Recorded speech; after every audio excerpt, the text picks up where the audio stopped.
I was halfway through staining my new dock when I heard the sharp clack of heels on gravel behind me.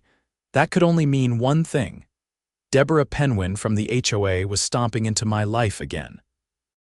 "Bradley Tolen," she barked, arms crossed, sunglasses perched like a hawk scouting prey, "we need to discuss your illegal path to the lake." I stood up, wiped my hands on my jeans, and turned to face her. "What path?" "The gravel trail you laid last summer. It crosses HOA land." "You can't just carve your own access to the lake. It sets a bad precedent." I blinked. "Deborah, that path's on my property. I cleared it, leveled it, and laid the gravel myself." She squinted, lips twitching. No, that strip of shoreline is common space. You can't restrict access to it." I pointed to the rusted iron marker next to the path. "That's the original boundary stake. My plot goes all the way to the water, Deborah. You can't just decide to rewrite the property lines." She ignored that. "Either you remove the path by next week or we'll start issuing fines. Daily. Fines for walking to my own lakefront. You're blocking access. The board voted. It's unanimous." Of course it was. Her little HOA clique nodded along with everything she said, even when she claimed my weather vane was psychologically aggressive. I didn't argue. There was no point. I just said, "All right. I'll take care of it." She turned with a satisfied nod and clacked back to her golf cart like she'd won something, but I wasn't tearing up anything. Instead, that weekend, I rented post diggers, bought a load of pressure-treated wood, and built a 6-foot fence right along the edge of the path on my side of the property, mind you. It ran the length of my lakefront, and I didn't leave a single gap.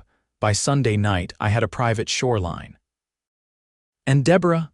She lost her mind. Monday morning, I was sipping coffee on my porch when her golf cart screeched to a halt in front of my driveway.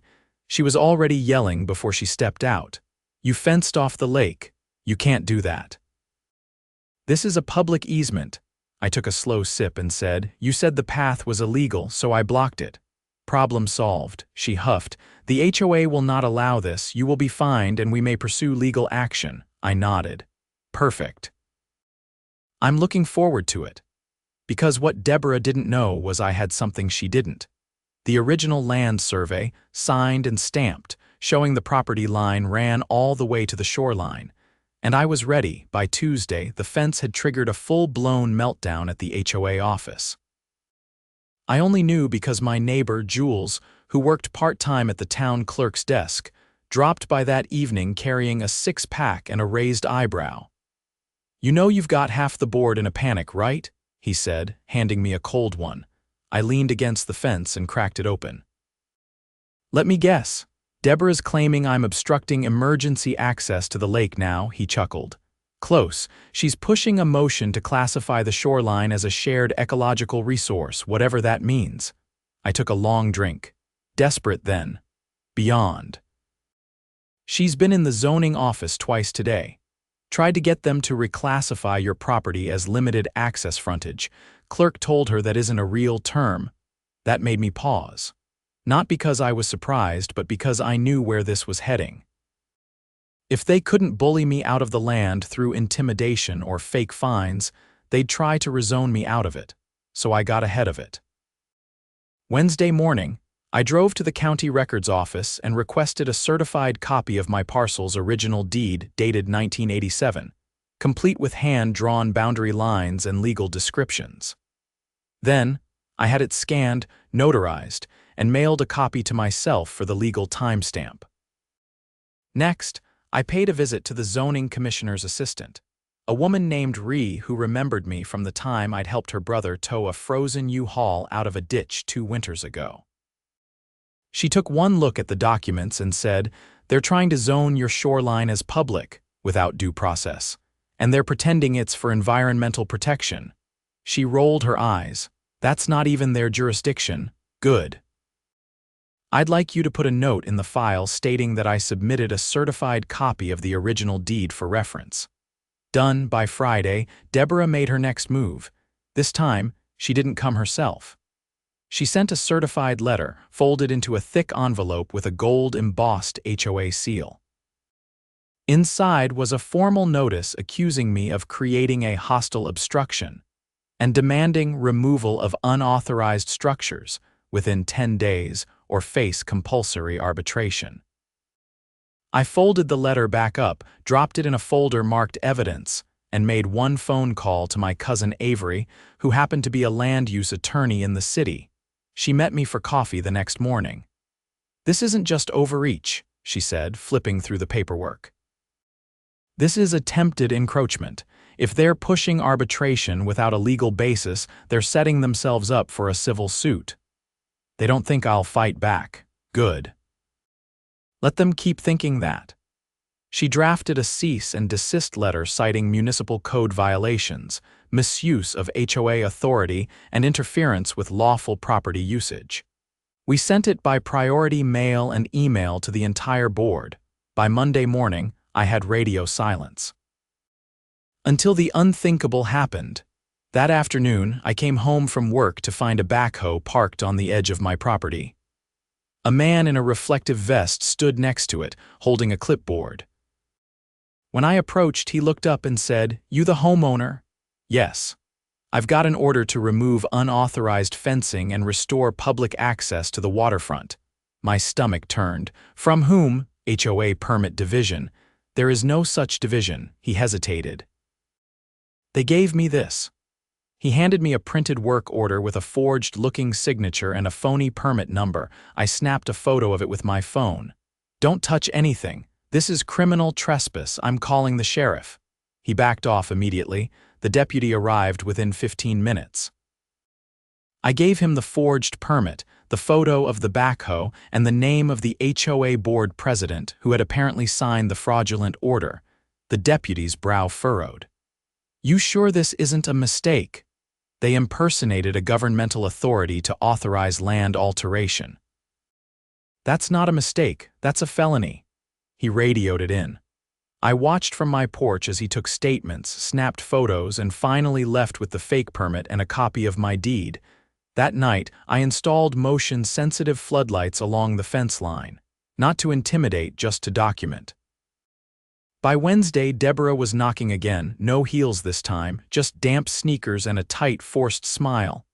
"Bradley, the board would like to de-escalate. We may have gotten some wires crossed. I noticed. You sent a backhoe onto my land. That was not authorized by me personally." "Then who?" She hesitated. "There was confusion about the jurisdiction. We thought we had a right to act in the neighborhood's best interest. By forging permits." She shifted uncomfortably. "It was felony forgery. I spoke to the sheriff. They're opening an investigation." Her smile vanished. "That won't be necessary. It already is." She glanced around like someone might be watching. "Perhaps we could settle this privately. No need to drag the whole board into it." "Oh, I think the board deserves to be involved. In fact, I've scheduled time to speak at next Tuesday's open meeting." Her eyes widened. "What for?"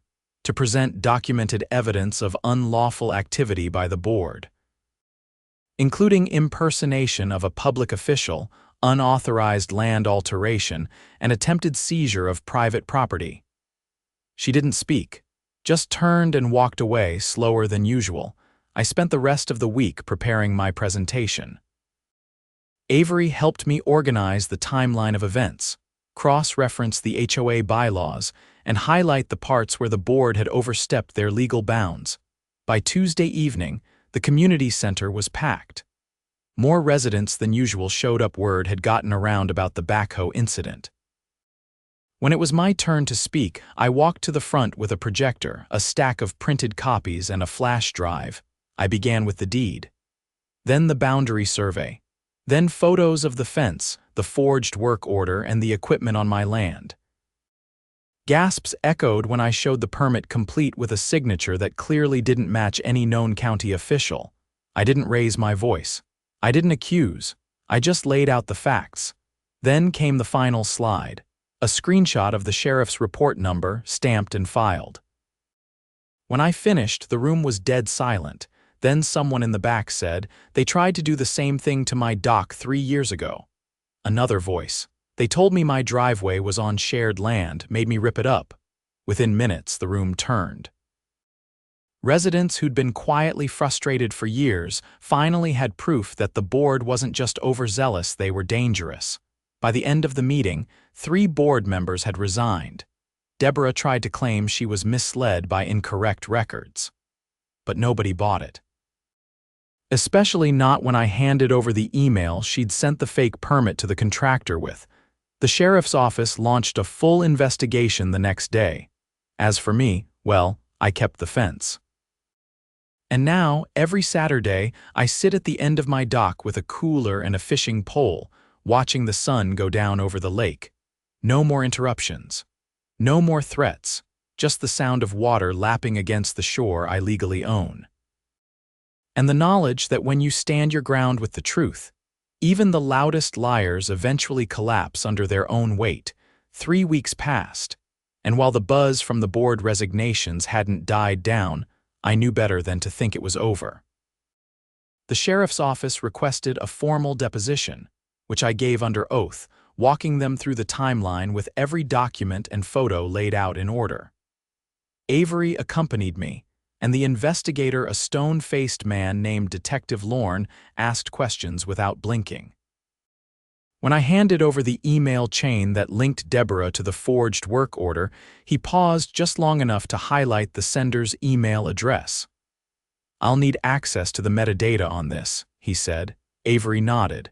"We have the original on the laptop." It was never altered. He took the laptop as evidence and left with a sealed evidence bag containing the forged permit. Meanwhile, a quiet battle was brewing inside the HOA itself. With 3 board members gone, interim appointees were installed neighbors who had no idea what they were walking into. One of them, a retired engineer named Tom Halloran, stopped by my place one evening, holding a manila folder and looking like he hadn't slept in 2 days. "I didn't sign up for this," he said, eyes scanning the tree line behind me like he expected cameras. "But I think you should see what I found in the storage unit." I stepped aside and let him in. He laid out a stack of printed invoices, check stubs, and contractor payment slips on my dining table. There's a pattern. For the last 2 years, the HOA's been paying a landscaping company that doesn't seem to exist. Flat water maintenance and design, no license, no tax ID, no online footprint, but they've collected over $50,000. I leaned in. Deborah signed off on these, everyone. And the payments were always made in cashier's checks, no trace. I exhaled slowly. She wasn't just power-hungry, she was laundering funds, Tom nodded, and it gets worse.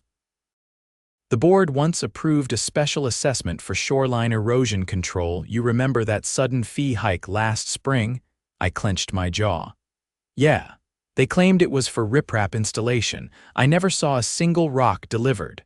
Tom pointed to a line item. Riprap delivery and placement, East Shore segment, $12,000. But there's no work order, no contractor report, nothing. Avery reviewed the documents the next morning and immediately flagged them for the state's HOA regulatory office. Within 48 hours, a formal inquiry was opened. And just like that, things that had been whispered about for years, misappropriation, phantom vendors, selective enforcement, were now part of a state-led audit. But Deborah wasn't finished. The following Thursday, a letter arrived. Not from the HOA this time, but from a private law firm in the city, Mortley and Pierce. The letter accused me of defamation, harassment, and deliberate sabotage of community operations. It demanded a public apology at the next HOA meeting and a written statement recanting my claims. I passed the letter to Avery. She read it without expression, then said, "What's interesting is the signature. Mortley retired last year, and Pierce, he died in February." I blinked. "So who sent it?" "I don't know, but this firm doesn't exist anymore." We traced the address. It was a rented mailbox at a UPS store 2 towns over. Avery filed a motion for injunctive relief the next day, citing malicious abuse of legal process. That same morning, Detective Lorne called with an update. We pulled Deborah's personal financials. She opened 3 bank accounts in the last 18 months, all under alias LLCs, 2 of them matched the account numbers used to deposit HOA funds. He didn't elaborate, but the implication hit like a hammer. "She's going to be arrested, isn't she?" I asked. "There's a warrant being prepared." "We're coordinating with the district attorney. This might expand into a RICO case if we find collusion." By the time the next HOA meeting rolled around, the community center was standing room only. Tom had released a summary of the ghost payments in the newsletter, and neighbors who'd once avoided drama now filled the room, demanding answers. Deborah didn't show. Instead, midway through the meeting, a county sheriff's cruiser rolled into the parking lot. 2 deputies entered quietly through the side door, spoke briefly with the interim chair, and then walked straight to the front. The interim chair raised his hand. "Everyone, please remain calm." But people stood up anyway, craning their necks toward the front. The senior deputy cleared his throat. "We're here pursuant to a warrant issued by the district court. Deborah Penwin is being detained for questioning in connection with an ongoing investigation into financial misconduct and document forgery." A murmur spread. Then someone in the front row said, "She's not here." The deputy nodded. "We're aware. We have her current address. This is a courtesy stop to inform the board that records related to HOA finances are now under preservation order." And just like that, the meeting ended. The next morning, the story hit the local paper. Not on the front page, but close. HOA president under investigation for forgery embezzlement. The article mentioned the forged permit, the fake vendor payments, and the sheriff's office confirming that multiple residents had come forward. I stayed out of the spotlight. I let the evidence speak, but that weekend something strange happened. I woke up Sunday morning to find a white envelope taped to my fence. No name. No return address. Inside was a single flash drive. I plugged it into a clean laptop Avery had prepped for exactly this kind of thing. There were 23 folders, all labeled by date. Inside were scanned copies of board meeting notes, bank transactions, and even recorded audio files. One of the recordings was Deborah speaking to someone on speakerphone. "She's worried," the voice said. "The engineer's digging around." Deborah replied, "I'll handle it. If I need to fake another permit, I will. As long as it buries that Shoreline claim." The timestamp was from 6 days before the backhoe incident. "This is a game changer," Avery said. "She wasn't just reckless, she was premeditating fraud." We turned the drive over to Detective Lorne. He called the next day. "We've confirmed the authenticity. That flash drive came from another board member. We're protecting their identity, but they've agreed to cooperate." So someone was documenting the whole thing from the inside. Looks like it. And thanks to that, the DA just greenlit the next phase. I didn't ask what that meant. I didn't have to. That Monday, the sheriff's department executed a search warrant at the HOA's storage facility. They confiscated boxes of files, hard drives, and even Deborah's personal laptop, which had been inexplicably left behind. By Thursday, she was arrested at a motel 20 miles away, trying to pay cash for a 10-day stay under the name Denise Palmer. The charges: forgery, wire fraud, embezzlement, criminal impersonation, and conspiracy to commit municipal fraud. Her bail was set at $250,000.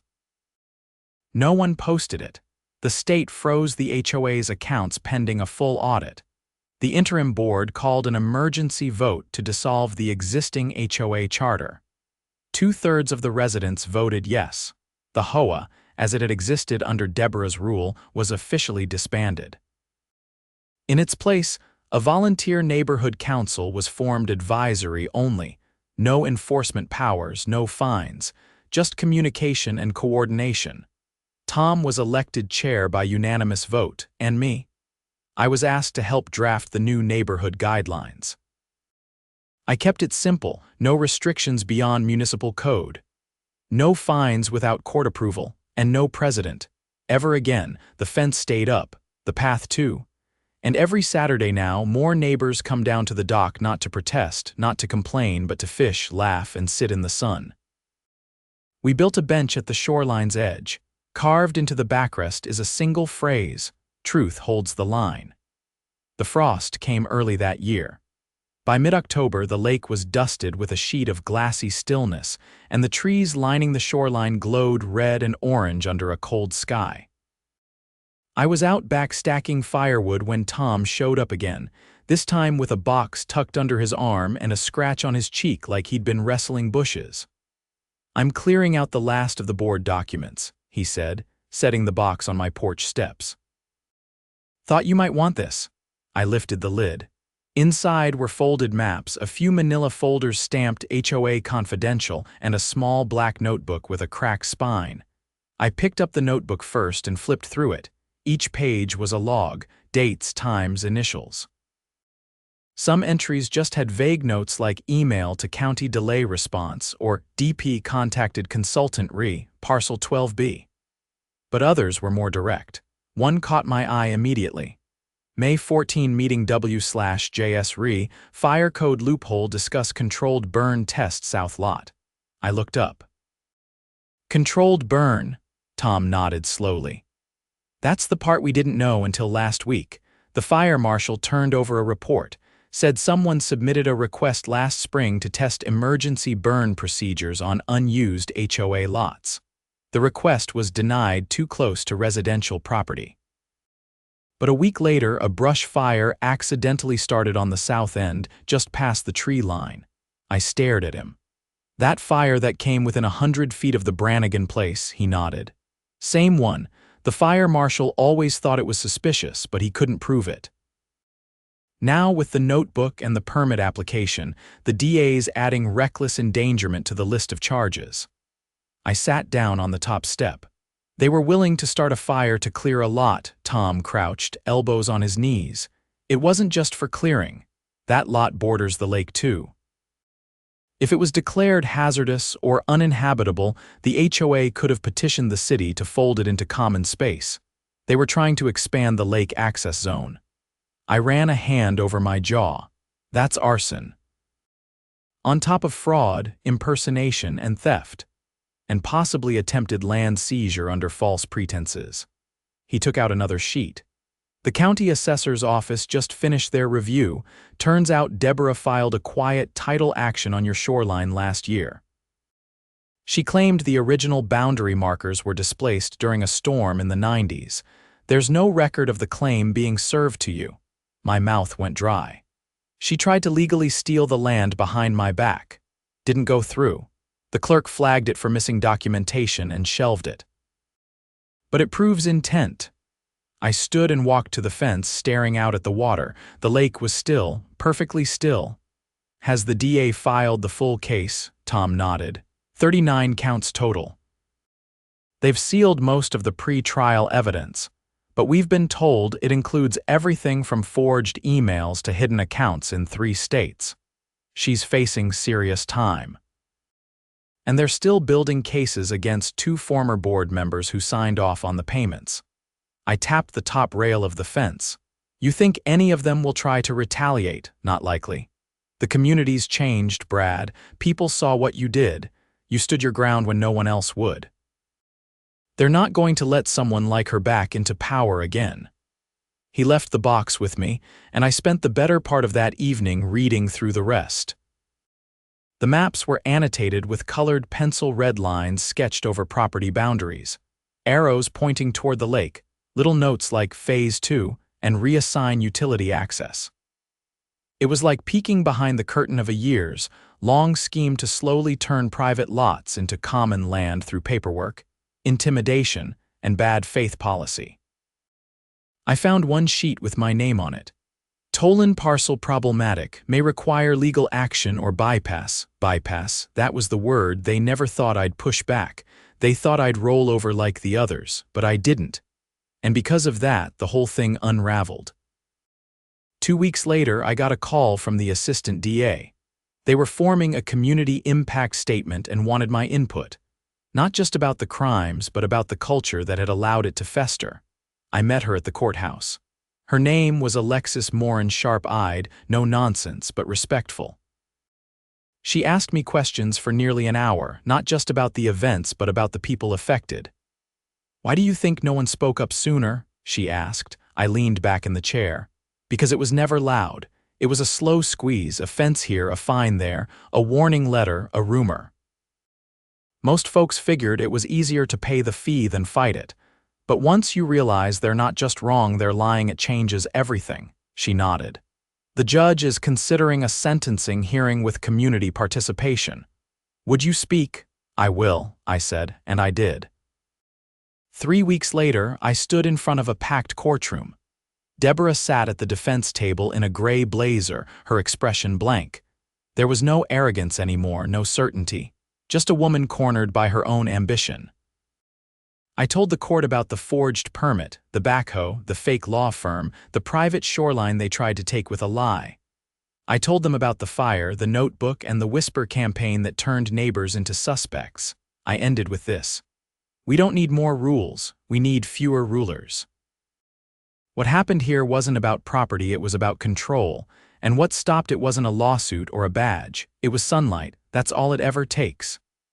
The judge sentenced her to 12 years with eligibility for parole after 8. No deal, no restitution in exchange for silence, just time. The other 2 board members took plea deals, 5 years probation, permanent bans from holding HOA positions, and full cooperation with the audit. One moved out of state. The other wrote a letter to the community apologizing. It didn't fix anything, but it was a start. The new neighborhood council simplified everything. No dues, no restrictions beyond city code. If someone had a concern, they brought it up at the monthly potluck in the park.